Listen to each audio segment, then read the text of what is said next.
L'histoire de Go semble tout droit sortie d'un roman médical, mais elle est bien réelle.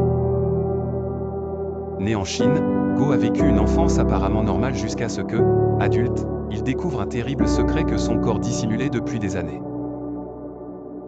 En 1994, une simple chute le conduit à l'hôpital, où il subit des radiographies à la suite d'un traumatisme crânien. La découverte est stupéfiante, 3 aiguilles de couture se trouvent à l'intérieur de son cerveau.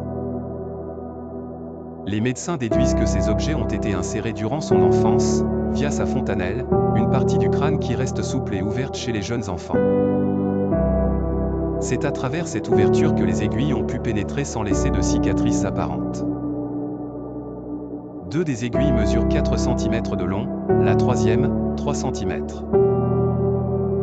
Pendant des années, Go cherche un chirurgien suffisamment audacieux pour effectuer la délicate opération de retrait. Le temps passe, et il reste asymptomatique, sans souffrir de conséquences graves au quotidien, malgré la présence de corps étrangers dans son cerveau. Enfin, en 2004, Go trouve son salut à l'hôpital 999 de la province du Guangdong.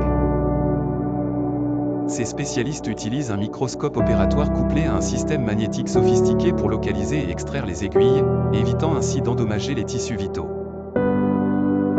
Lors de cette procédure délicate, une des aiguilles devait être fragmentée intentionnellement, car elle se trouvait à proximité d'un vaisseau sanguin majeur, ce qui augmentait le risque d'hémorragie catastrophique. Ce cas, unique et marquant, soulève des interrogations sur des pratiques d'un autre temps.